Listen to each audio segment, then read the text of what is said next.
দারুল তৌহিদ মাদ্রাসা বহুদিন ধরে চলছে। যে কয়েকজন ছাত্র এখানে দাঁড়িয়ে আছে এরা তেসরি জামাতের ছাত্র, অর্থাৎ এরা মেশকাত আউয়াল এবারে কমপ্লিট করবে। তার মানে আর 4 বছর পড়লে আর 4টা ক্লাস যদি এখানে বাড়ানো যায় তাহলে এখান থেকে মৌলভী বা মৌলানা ফারাগাত করবে। কিন্তু দুঃখ ও পরিতাপের বিষয় হচ্ছে আর্থিক সংকটের কারণে শিক্ষক রাখা যাচ্ছে না, আর শিক্ষক না রাখতে পারার কারণে ক্লাস বাড়ানো যাচ্ছে না।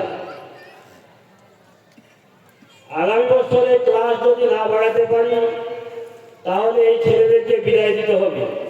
অতএব আপনারা সবাই বিচক্ষণ বুদ্ধিমান মানুষ, দান এমনই একটা জিনিস যে দান করলে সম্পদ কোনোদিন কমে না। মুসলিম শরীফের বর্ণনা মা নাকাসাত সাদাকাতুম মিন মালি। আমাদের মধ্যে একটা ধারণা আছে যে আমরা যদি দান করি বাহ্যিকভাবে মনে হচ্ছে যে 200, 500, 2000, 4000 টাকা চলে গেল, কমে গেল। কিন্তু বিশ্বনবী সাল্লাল্লাহু আলাইহি সাল্লাম বলছেন দান করলে সম্পদ কমে না।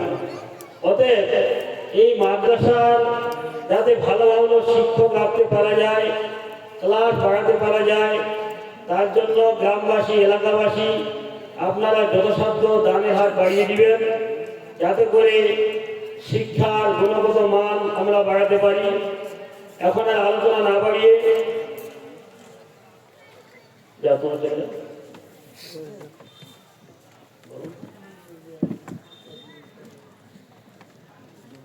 শেষের দিকে